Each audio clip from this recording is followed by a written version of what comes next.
बुद्ध के शीलों का पालन तो बचपन से ही करता था। मैं कोई दारू नहीं, शराब नहीं, अंडा नहीं, मांस नहीं, मछली नहीं, कोई हिंसा नहीं। क्यों कि हमारी जो मम्मी ही वो मांस मछली नहीं खाती थी, तो मैं भी नहीं। 1999 में यहाँ से दिल्ली गया। दिल्ली जाने के बाद में मैंने काम सीखा टायरों का। वहाँ 1 साल काम टायर का जी, पंचर का जी। अच्छा। मैंने फिर 1 साल काम सीखा। 2001 में दुकान खोली पाखंडी में। पहले कावर लेने भी गया और सारा कुछ मैंने देखो। मैं धर्म की मैंने ऐसी अफीम चाट रखी कि किसी ने चाट नहीं रखी। अब जाना है सुनो, मैं सब जगह जहाँ भी गया मैंने सब कुछ देखो, कुछ नहीं। हालांकि वो जो भी कावल लेने जाओ पूरी साल वो भांग धतूरा गांजा सुल्फा चोटा चक्का करते हैं और कावर के टेम्पो कावल लेने जाते हैं और उनको कोई काम नहीं है।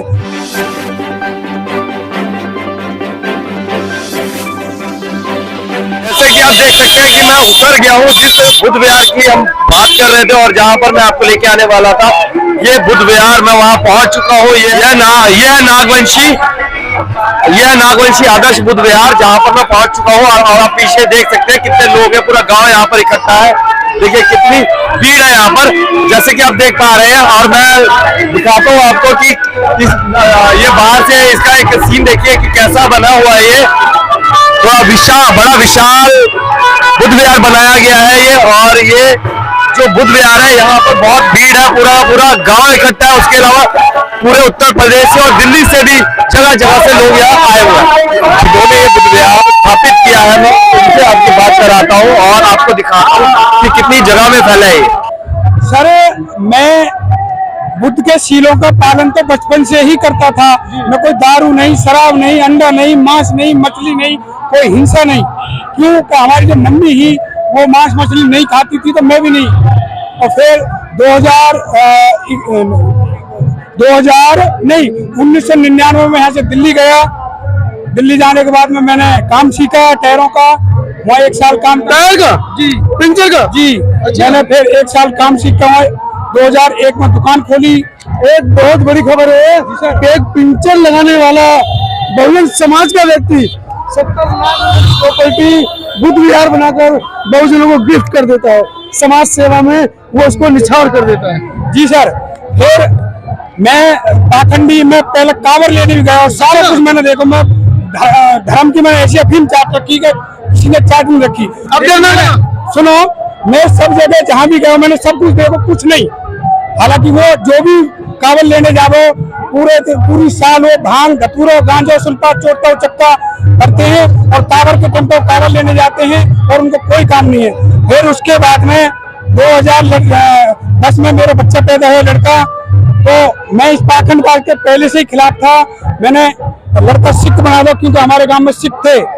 फिर 2016 में मैंने कुछ बाबा साहब की और भगवान बुद्ध के धम्म पढ़ो, उनको इतिहास पढ़ो और नागवंशी जी हमारे संपर्क में आए, तो मैं बड़ा प्रभावित हुआ उससे जो। और जब मैंने बाबा साहब को और भगवान बुद्ध को जो विचार पढ़े या उनकी विचारधारा पढ़ी, तो मैं अंदर से ऊपर के लिए हिल गया और मैं कहाँ चला गया। मैंने बहुत पछतावा कर, मैं गलत जगह चला गया। और ये जो सिख धर्म है ये भी हमारे बुद्ध धर्म की ही शाखा इसी में से निकलो है।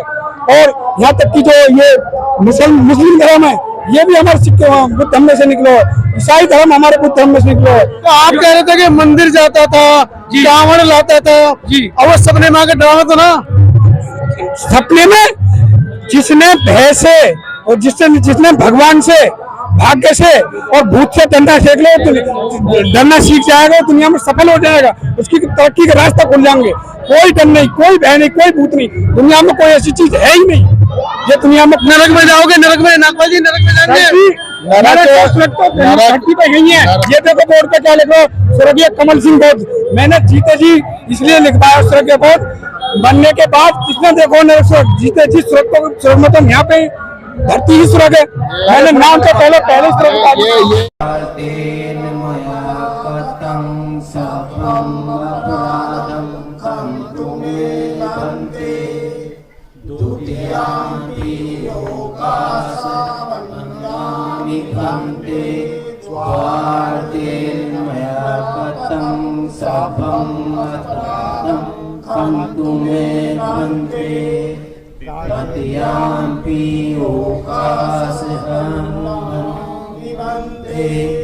द्वारेन मया कथं पापम् अपराधम् खन्तु मे भन्ते ओकास्मिन् भन्ते तिष्ठेन पञ्चशीला धम्मं याचामि अनुगं गत्वा शीलं वेदने भन्ते द्वितीयम्पि ओकास्महं भन्ते तिष्ठेन पञ्चशीलं धम्मं याचामि अनुगं गत्वा शीलं वेदने भन्ते तृतीयाम्पि ओकास्महं भन्ते तिष्ठेन पञ्चशीलं धम्मं याचामि अनुगं गत्वा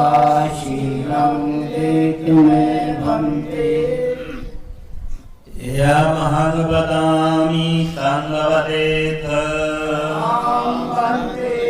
नमो तस्स भगवतो अरहतो सम्मा सम्बुद्धस्स नमो तस्स भगवतो अरहतो सम्मा सम्बुद्धस्स नमो तस्स भगवतो अरहतो सम्मा सम्बुद्धस्स नमो तस्स भगवतो अरहतो सम्मा सम्बुद्धस्स बुद्धं शरणं गच्छामि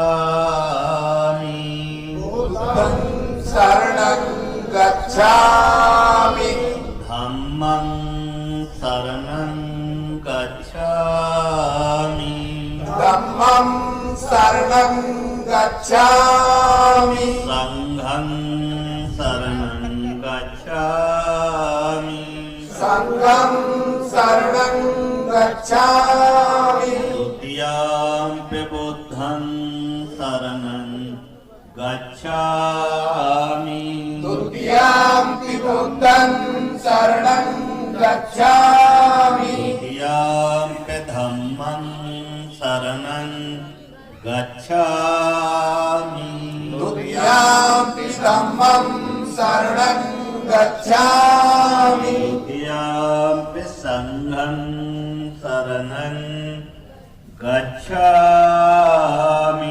द्वितीयम्पि संघं शरणं गच्छामि तृतीयम्पि बुद्धं शरणं गच्छामि तृतीयम्पि बुद्धं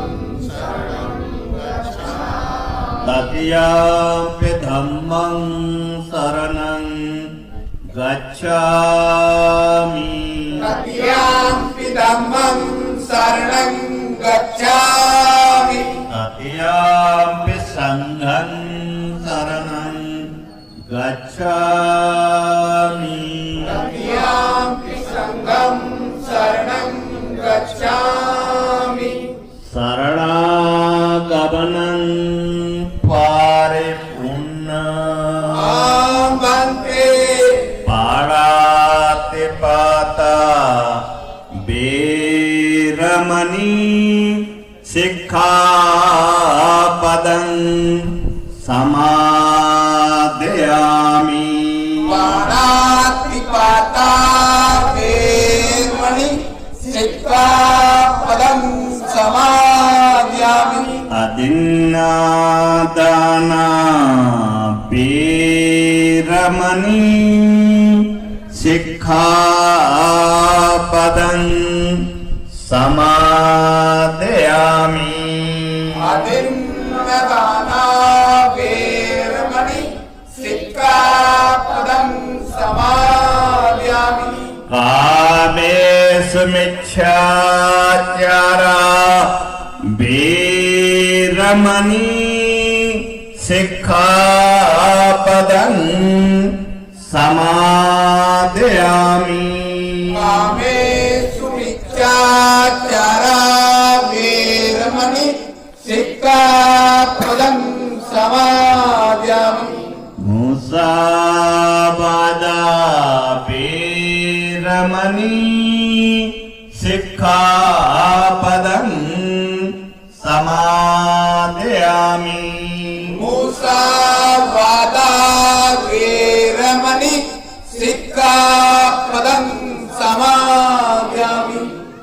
सुरा मेरी माची पमा तट्ठाना वीरमणि सिक्खापदं समादयामि सुरा मेर मध्य पमादट्ठाना वीरमणि सिक्खापदं समादयामि। साधु साधु साधु तीसरण सत्यं पंचशीलं धम्मं साधुकं श्रकितं कत्वा अपमादेन शील संपादित। बंदे और आगे को भी बोले क्या? हाँ?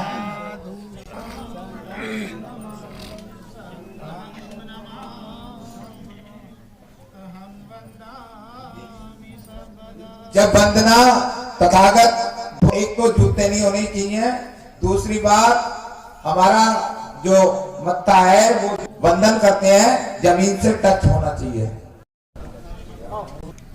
महाधीरे विद्या रश्मि जी के द्वारा आज सलगांव के अंदर बहुत सुंदर भगवान बुद्ध की प्रतिमा का अनावरण किया जा रहा है। तो हमारे लिए गर्व की बात है कि महाधीरे जो ये बुद्ध विहार है जिसे आप देख रहे हैं, पूज्य बनते जी यहाँ पधार चुके हैं।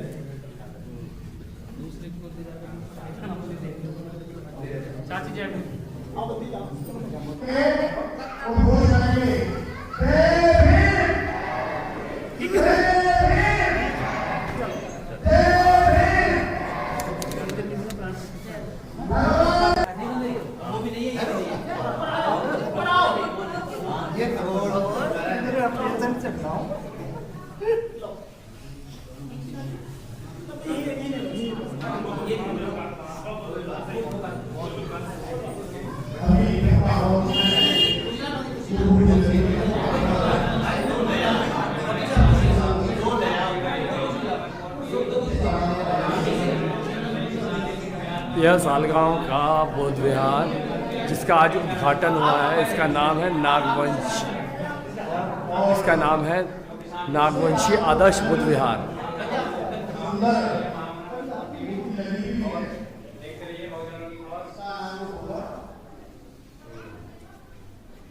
आज इस गांव में भाई मसीह ने सराहनीय काम किया है। आप लोगों को कुछ बोलना नमो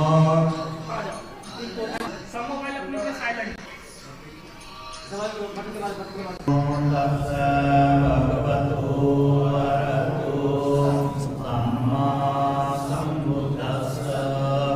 नमो भगवतो अरहतो सम्मा सम्बुद्धस्स। नमो भगवतो अरहतो सम्मा सम्बुद्धस्स। ऐंगवेरो होमि अभ्यपज्यो होमि अनीगो होमि सुखियत्ता निम्बरहरामं पिये नैंगाचरियो पकारामात पितरो हित सत्ता मजित की सत्ता बैरी सत्ता मेरा होंदु अभ्यपज्या होंदु अनीगा होंदु सुखियत्ता निम्बरहरंदु दुःखा मुचिन्मितारत संपत्ति दोमा विचिंत कमसिका इमसिम ठाने इमसिम गोचर गामे इमसिम नगरे इमसिम देशे इमसिम जम्मू दीपे इमसिम पट व्यंग्यस जना सीमटक देवता सभ्य सत्ता बेरा होंदु अभ्यपज्या होंदु अनीगा होंदु सुखी अत्ता निम्बर हरंदु दुःखा मुचिन्मितारत संपत्ति दोमा विचिंत कमसिका पूर्वमाय दिशाय दक्षिणाय दिशाय पश्चिमाय दिशाय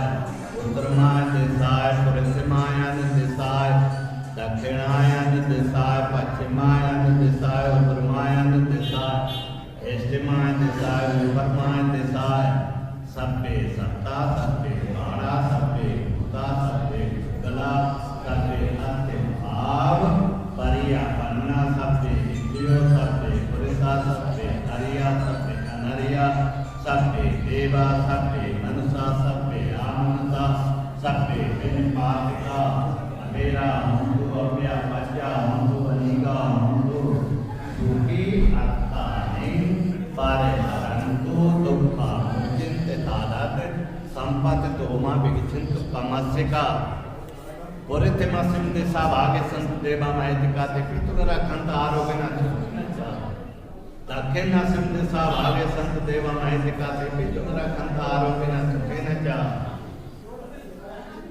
पश्चिम महतिका ते पितुरखण्ड आरोग्यना चुक्किनचा उत्तरस्मिन् दिशा भागे सन्तु देवा महतिका ते पितुरखण्ड आरोग्यना चुक्किनचा पुरितिमैन अतरक्तो दक्षिणीय विरडाको पश्चिमैन विरपाको कुबेरो उत्तरं चस्तारो महाराजा लोकपालाय सुरतेपि तुमरखण्ड आरोग्यना चुक्किनचा एकेन सत्यवाक्येन सुतेते भूतसागरः एकेन सत्यवाक्येन पातुरतनन्तस्य एकेन सत्यवाक्येन भया रोग शोक विनाशदु एकेन सत्यवाक्येन सप्प दुःख विनाशदु एकेन सत्यवाक्येन होतु ते जय मंगलम् नमो तस्य भगवतो अरहतो सम्मा सम्बुद्धस्य समन्ता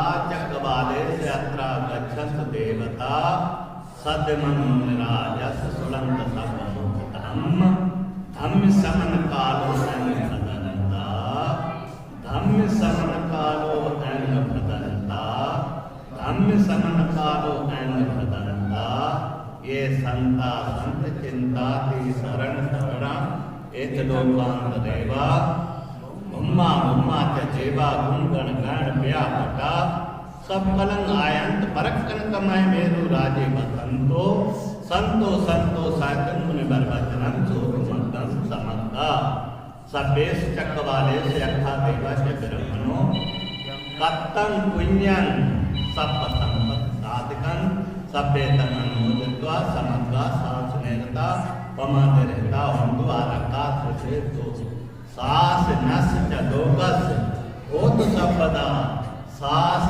नस च लोकस सिद्धिं सुखी सभ्य परिवारे अतनो अनिगा सुना सभ्य न्याय राज दोबा चोर दोबा मनस दोबा अपी दोबा उदक दोबा पिशाच दोबा खांडक दोबा कंठक दोबा नखत दोबा जनपद रोग दोबा असत अमन दोबा संदेश दोबा चढ़ हत्य अस्मिक गौन पुराय बिच चक मण सभ्य दीप आछच तरछच मैसिन रख साथी नाना भय दोबा नाना रोग दोबा नाना वजन दोबा आरखंत गणन ए देन सत्य वचना सुखते भूत सबदा ए देन सत्य वचना पातुरतन तस्य ए देन सत्य वचना भया रोग शोक विनाशदु ए देन सत्य वचना सप्प दुःख विनाशदु ए देन सत्य वचना होतु ते जय मंगलम् नमो तस्य भगवतो अरहतो सम्मा सम्बुद्धस्य करणीय मर्द कुशलेन यन्तं संतं पदं गमिसमित सखो दूच सुनीच सुभज्योच समुनि अनित्यमानि संतुष्य कोच सुवरोच अभिज्ञोच सलोकज्योति शांति इंद्रियोच निम्बोच अपरोपलेशनन कितो नच्चुतकं समाचारे किंचिन विम परमदं गुणो वाक्य गुणो ना परो परमणि कुबेद नाथ में यंत कथंच व्यारोसना पटिक संज्ञा नाय मैस दुख मिथेय माता एकानिम पुत्रन आयुषा एक पुत्र मन रखे इदम सबू देश मान संग भावे अप्रमाणन उद्धन आदो तिरंच अरे राजपतन दष्टन तिरंग सन्नोवा श्यानोवा या तस विगत मिंदो एतन संकन्य अध्यक्ष प्रमेतन विहारं यदिमाओ दृष्ट अनुगम विनय गेदन जात कुंती थी ए तेन सत्य बच्चेना सुस्थिते हो तो सब बदा ए तेन सत्य बच्चेना पातुरतन तस ए तेन सत्य बच्चेना भया रोग शोक विनाश ए तेन सत्य बच्चेना सब दुख विनाश ए तेन सत्य बच्चेना होत ते जय मंगलम नमो तस् भगवतो अरहतो सम्मा सम्बुद्धस्स दानं प्रदंत सत्ताय सिद्धं भावना धरता देवता कथा सभ्य बुद्धा बल पत्ता पत्ते गानं अरहंतानं तेज रखत बंदानि सस्तु आकाश सत्ता चक्षु मठा देवराना नैतिका पुण्यंतं अनुमोदित स्वास्थ्यरंग रखंतु बोधि धम्म देशना आकाश सत्ता चक्षु मठा देवराना नैतिका पुण्यंतं स्वास्थ्यरंग रखंतु बोधि शासनं आकाश सत्ता चक्षु मठा देवराना नैतिका पुण्यंतं अनुमोदित स्वास्थ्यरंग रखंतु पुण्यं पर माइक तो देते माइक तो दिए भगवान बुद्ध की जय हो भगवान बुद्ध की जय हो करुणा जय हो करुणा भगवान बुद्ध की जय हो करुणा भगवान बुद्ध की भगवान बुद्ध की भारतीय बुद्ध संघ की भारतीय बुद्ध संघ की जय हो करुणा भगवान बुद्ध की भगवान बुद्ध की भगवान बुद्ध की जय हो करुणा हो भगवान बुद्ध की जय हो करुणा हो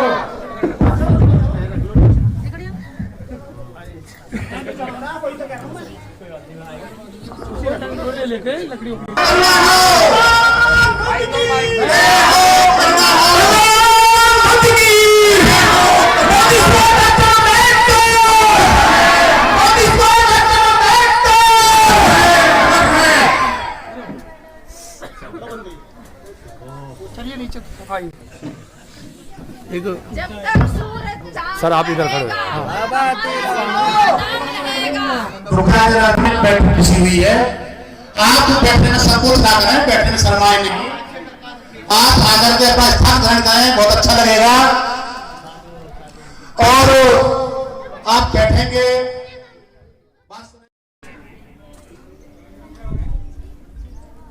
ऐसे अवसर पर पूज्य भक्ते धम्मवीरियो जी ने पाली गाथाओं के माध्यम से आप सभी लोगों का मार्गदर्शन किया। सबसे पहले आप सभी लोगों को 3 शरण पंचशील प्रदान किए गए, जिसका उच्चारण पाली भाषा में किया गया, जिसमें कहा गया नमो तस् भगवतो अरहतो सम्मा सम्बुद्धस्स, कि मैं नमन करता हूं उन तथागत बुद्ध को। बुद्ध किसी व्यक्ति का नाम नहीं होता, बुद्ध कहते हैं श्रेष्ठ ज्ञान। ऐसा ज्ञान जो बहुजन हिताय हो, बहुजन सुखाय हो, सर्वदेशी हो, सर्वकालिक हो, जो आदि में भी कल्याणकारी हो, मध्य में भी कल्याणकारी हो और अंत में भी कल्याणकारी हो, ऐसे उत्तम ज्ञान को बोधि कहते हैं। महाराजा सिद्धोधन के राजकुमार सिद्धार्थ गौतम ने बड़ा ही कठिन परिश्रम करके ऐसे ही उत्तम ज्ञान को प्राप्त किया। जब उन्हें ऐसे उत्तम ज्ञान की प्राप्ति हुई तो उनके मुख से निकला, क्या निकला? बुद्धं शरणं गच्छामि, कि मैं उत्तम ज्ञान की शरण जाता हूं, किसी व्यक्ति की शरण में नहीं। साथ ही कहा धम्मं शरणं गच्छामि, धम्म कहते हैं दुख मुक्ति का मार्ग, जिस मार्ग पर चल करके नाना प्रकार के दुखों से छुटकारा मिलता है, मैं ऐसे मार्ग की शरण जाता हूँ। तो कहा धम्मं शरणं गच्छामि, फिर कहा संघं शरणं गच्छामि, कि मैं उस संघ की शरण जाता हूँ जो श्रेष्ठ ज्ञान से युक्त है, जो धर्म का आचरण करता है। ऐसे पवित्र श्रावक संघ की शरण जाता हूँ। ये 3 शरण ही मेरी सर्वोत्तम है। शरण है और कोई चौथी शरण नहीं है। साथ ही भट्टे जी ने कहा, पाड़ा की पाता बेरमणि शिक्षा पतन समाधिया में, संसार में प्राण सबको प्रिय होते हैं, दुख सबको बुरा लगता है, मृत्यु से सब घबराते हैं। इस संसार में जो पैदा हुआ है वो जीवित रहना चाहता है। इसलिए आप लोगों ने कहा कि मैं अकारण किसी की हत्या नहीं करूं, ये प्रण करता हूं। साथ ही कहा, अतिथ्या दाना बेरमणि शिक्षा पतन समाधियामी, संपत्ति सबको प्रिय होती है। और ये प्रिय होने का मतलब ये अकारण नहीं, क्योंकि संपत्ति के बगैर संसार में कुछ होता भी तो नहीं। हर कदम पर संपत्ति की जरूरत होती है। इसलिए मैं किसी की मेहनत से उपार्जित संपत्ति का अनैतिक रूप से हरण नहीं करूंगा, अर्थात मैं चोरी नहीं करूंगा। तीसरी बात कहा, कामेषु मिथ्याचारा बेरमणि शिक्षा पतन समाधियामी, मैं व्यभिचार नहीं करूंगा, एक पत्नी व्रत पालन करूंगा, एक पति व्रत पालन करूंगी, ऐसा आप लोगों ने बोला।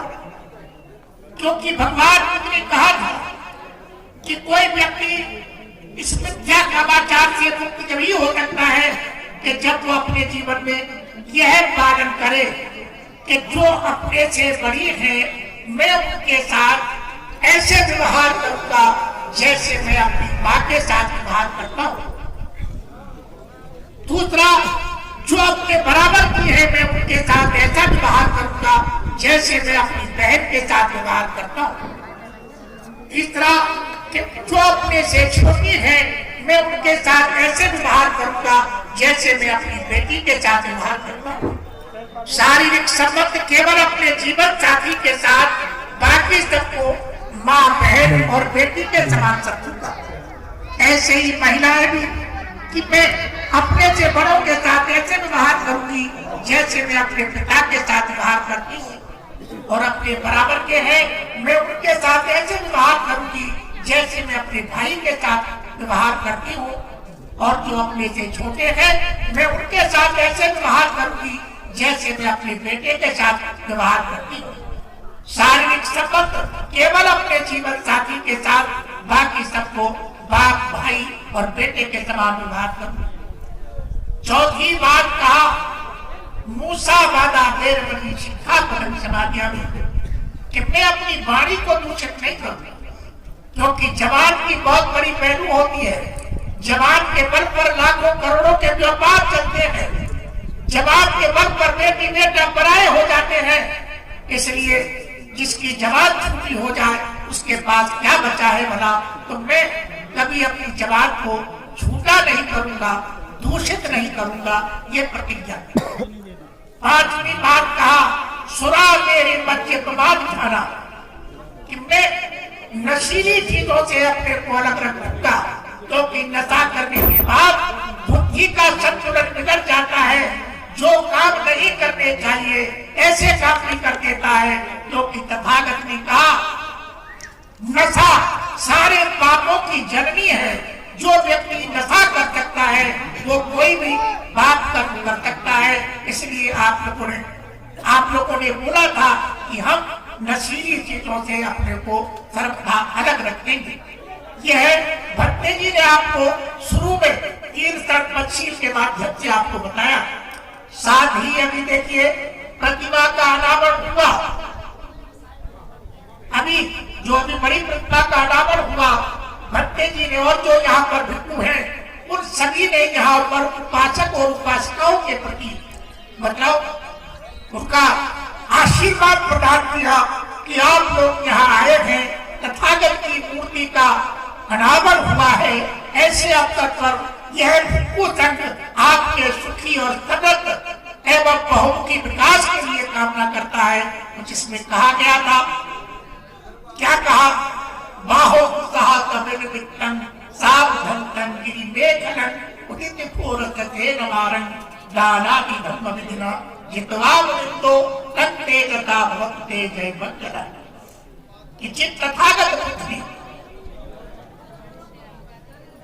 सहस्त्र मतलब जो शस्त्र धारण करके जिन्होंने उस बागी को पराजित किया, उस सत्य वचन से आपका कल्याण।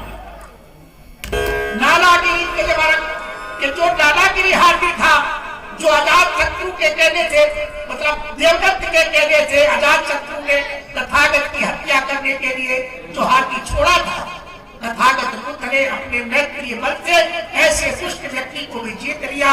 इस सत्य वचन से आपके कल्याण। साथ ही का सुधार धावती जनपति गुलिमाल बंटन द्वीवतन खत्मनो जितवा बिंदो। अंगुलीमाल डाकू तथागत के पीछे योजना तक दौड़ा और वो जब थक गया तो कहता है तथागत मैं तो थक गया हूं, अब आप भी रुक जाओ।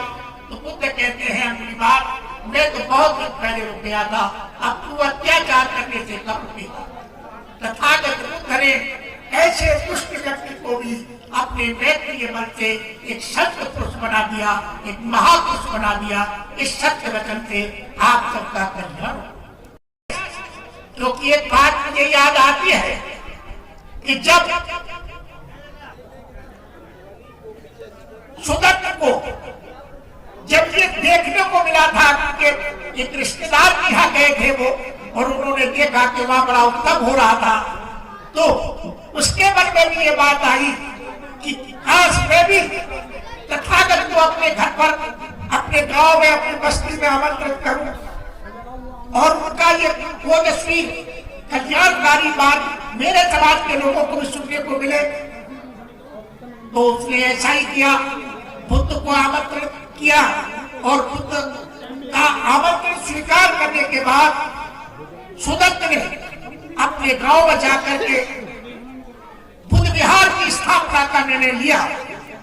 और वो बुद्ध विहार जेठ राजकुमार का जो बाग था उसको खरीदा और उसने जेठ राजकुमार के बाग में जेठवन विहार बनाया, जहां पर 78 करोड़ की मुद्रा बिछा करके उस जगह को खरीदा। इतनी कीमत और लगा करके उसमें एक भव्य बुद्ध विहार बनाया, जिसमें हजारों भिक्षु और भिक्षुणियां वहां हर समय विहार करते थे। और वो जेठवन जो आज संसार के बहुत देशों में जेठवन का विहार, जेठवन विहार का नाम बड़ी श्रद्धा और सम्मान के साथ लिया जाता है। ऐसा ही कमल जी ने यह जो बिहार निर्माण किया है, मैं बात रहा हूं ये सलकमा वासी जो है, यह उनके लिए प्रेरणा देता रहेगा। जब भी कोई भिक्षु यहाँ उपस्थित होगा, जब भी कोई भिक्षु यहाँ पर रहेगा, वर्षावास करेगा, तो सलकमा वासियों के लिए वो धर्म मार्ग प्रदान करता रहेगा। क्योंकि बुद्ध विहार जब ही सार्थक होता है कि जब वहां कोई भिक्षु रहे, लेकिन यदि भिक्षु नहीं रहेगा तो वो केवल बिल्डिंग होगी, और बिल्डिंग होगी तो बिल्डिंग किसी को कल्याणकारी नहीं हो सकती। तो मैं तो यही कहूंगा कि बुद्ध विहार बनाना बड़ी बात नहीं है, बड़ी बात है कि हम भिक्षु ऐसा तैयार करें कि जो समाज के लिए प्रेरणा का कारण बने। बाबा साहब डॉक्टर अम्बेडकर जब बर्मा से लौट रहे थे तो पत्रकारों को उनसे भेंट करने का अवसर मिला। तो बाबा साहब अम्बेडकर ने से पत्रकारों ने पूछा कि आप बौद्ध धर्म की दीक्षा लेना चाहते हैं, लेकिन आज तो बौद्ध भिक्षु ऐसे हैं कि बिहारों में पड़े हैं। तो बाबा साहब डॉक्टर अम्बेडकर ने कहा था कि मुझे आज ऐसे भिक्षु की आवश्यकता है जो फील्ड में जाकर के लोगों का मार्गदर्शन करे। ऐसे भिक्षुओं की आवश्यकता नहीं है जो मठों में पड़े हैं, जो बिहारों में पड़े हैं, वो फील्ड में जाकर के लोगों को समझाने की काम करें। दूसरा, उन्होंने एक बात और कही थी कि मुझे ऐसे पूरे ठेरे भिक्षुओं की जरूरत नहीं है जो घर से रिटायर हो गए हैं, जो घर से उपेक्षित हो गए हैं, जो घर से दुष्कार किए गए हैं, वो भिक्षु बन जाएंगे तो वो केवल समाज पर बोझ बनेंगे, वो समाज को गलत संदेश देंगे। इसलिए समाज का उत्थान नहीं होगा, बल्कि वो समाज में और विकृतियां पैदा करेंगे। ऐसा भिक्षु हो जो युवा हो, चंद्रशेखर बहुत ही गाथा में बोला करते हैं कि जो व्यक्ति युवा अवस्था में बुद्ध शासन में दीक्षित होता है तो वो बादलों से मुक्त चंद्रमा की तरह प्रकाशमान होता है। तो ऐसे युवा भिक्षु की जरूरत है अब, जो समाज में जाकर के समाज के लोगों का मार्गदर्शन करे, और पढ़े लिखे भी होने चाहिए। ऐसे नहीं है उठा के जो बाबा साहब अम्बेडकर कहते थे कि आज ऐसे भिक्षुओं की आवश्यकता है जो सामने वाले के प्रश्न का उत्तर देने में सक्षम हो, और यदि वो सामने वाले का प्रश्न का उत्तर देने में सक्षम नहीं हुआ तो धर्म की पराजय होगी। इसलिए आज ऐसे भिक्षु की आवश्यकता है जो सामने वाले के प्रश्न का उत्तर देने में सक्षम हो। तो हमारी बात सुनते ही हैं, लेकिन मैं इन लोगों को बताना चाहूंगा, भाई शांत रहे, जरा बात नहीं करें। हम लोग ये बात भूल चुके हैं कि हम सभी पुराने बौद्ध हैं, हम सभी श्रवण संस्कृति के मानने वाले हैं। बीच में कुछ अवरोध पैदा हुए जिनके वजह से आज हमारा ये हाल हुआ। भगवान तथागत बुद्ध भारत में ऐसे व्यक्ति पैदा हुए जिन्होंने उस समय की वर्ण व्यवस्था को नकारा। उन्होंने समाज में स्वतंत्रता, समानता, बंधुत्व भाव फैलाने के लिए कार्य किया। भारत में ही तथागत भगवान बुद्ध पैदा हुए, भारत में ही उनका महापरिनिर्वाण हुआ। लेकिन ऐसे कौन कौन से कारण रहे जिनकी वजह से भारत में बौद्ध धर्म समाप्त हो गया या बौद्ध धर्म नहीं पनप पाया? और इसका सबसे बड़ा कारण है ब्राह्मणी व्यवस्था, वर्ण व्यवस्था।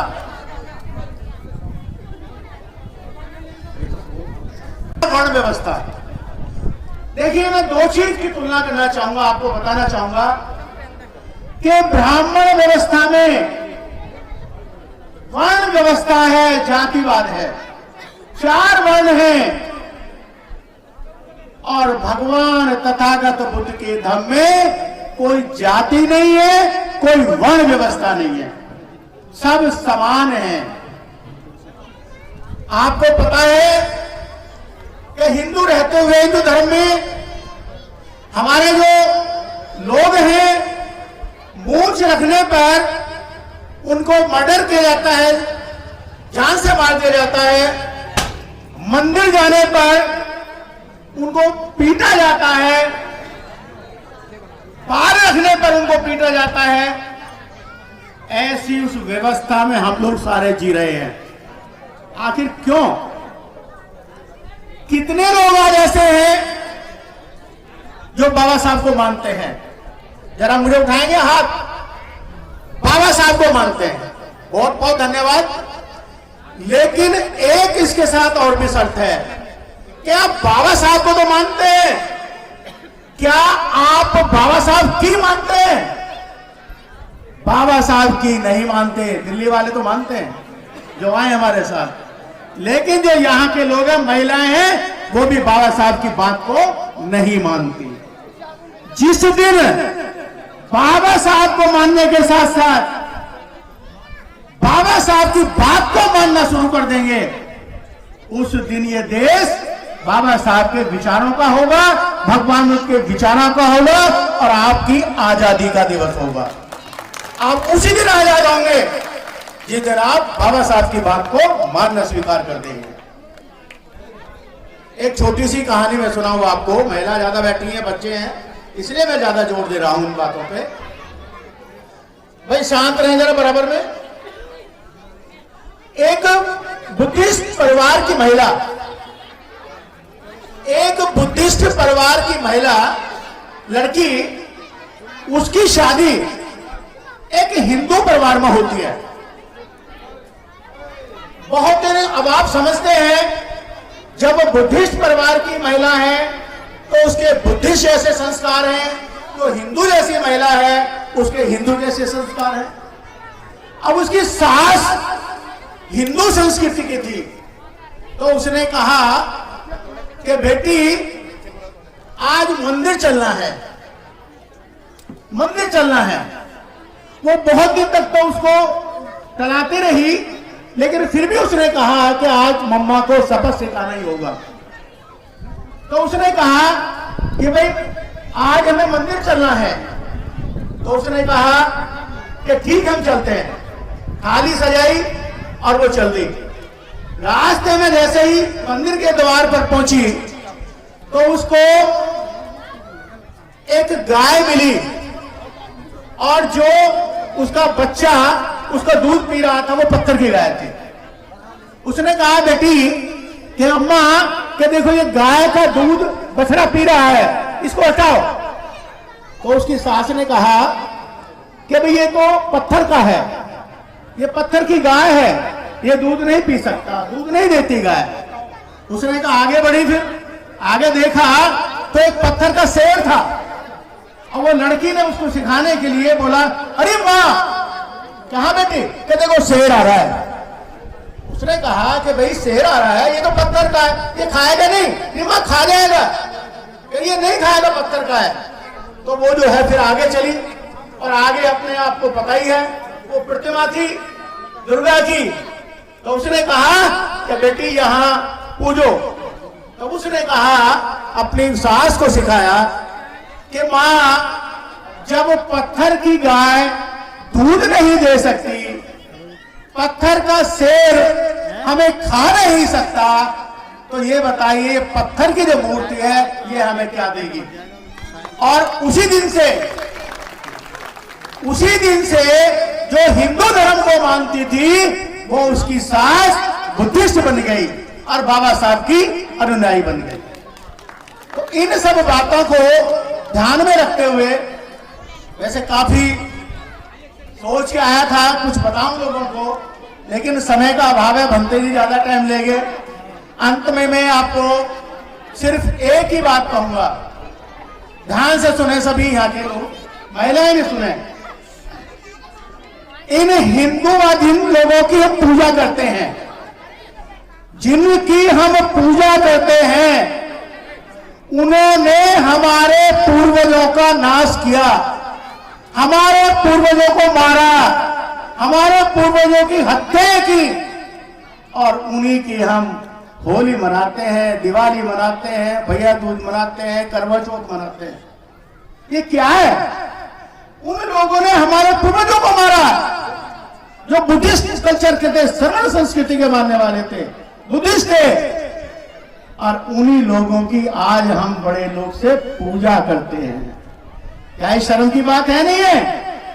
आज इतनी महिलाएं बैठी हैं, अगर ये जानती हैं हमारा इतिहास पढ़ा है और हम बाबा साहब को मानते हैं, तो आज इस मंच से मैं कहना चाहूंगा बच्चों को भी और महिलाओं को भी कि आज से ही जो उनके घरों में है उनको बाहर निकाल दो, बाबा साहब की मानो, बुद्धिस्ट बनो और भारत को बौद्ध में बनाओ, तभी हमारा भला हो सकता है, अन्यथा कोई भला नहीं हो सकता। इन्हीं शब्दों के साथ मैं ज्यादा न कहते हुए अंत में एक ही बात कहूंगा कि अगर हमें आज की व्यवस्था में परिवर्तन आज भी हम नहीं कर पाए, अपने को एक सबक लो कमल सिंह बौद्ध जी से, अकेले व्यक्ति ने बुद्ध विहार बनाया है।